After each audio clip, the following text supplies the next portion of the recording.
Neat విద్యార్థులపై జరిగిన లాఠీచార్జికి నిరసనగా యాదగిరిగుట్టలో భారీ కొవ్వొత్తుల, కాగడాల ర్యాలీ నిర్వహించిన ప్రభుత్వ విప్ బీర్ల ఐలయ్య. ఈ సందర్భంగా బీర్ల ఐలయ్య మాట్లాడుతూ, దేశ యువత భవిష్యత్తుతో చెలగాటమాడుతున్న పరీక్షల నిర్వహణలో జరిగిన వైఫల్యాలకు కేంద్ర ప్రభుత్వం పూర్తి బాధ్యత వహించాలని అన్నారు.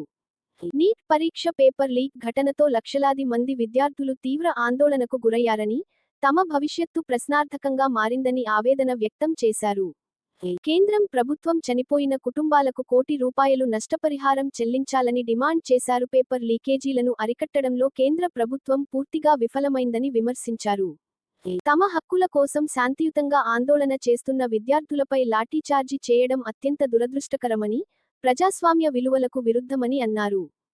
విద్యార్థుల గొంతు నొక్కే ప్రయత్నాలను కాంగ్రెస్ పార్టీ ఎప్పటికీ సహించదని స్పష్టం చేశారు.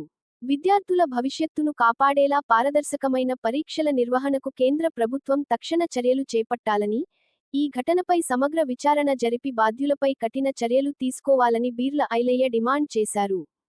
విద్యార్థులకు న్యాయం జరిగే వరకు కాంగ్రెస్ పార్టీ వారి పక్షాన పోరాటం కొనసాగిస్తుందని తెలిపారు. కాంగ్రెస్ పార్టీ నాయకులు, యువజన నాయకులు, విద్యార్థులు, కార్యకర్తలు, ప్రజలు పెద్ద సంఖ్యలో పాల్గొని కేంద్ర ప్రభుత్వానికి వ్యతిరేకంగా నినాదాలు చేశారు.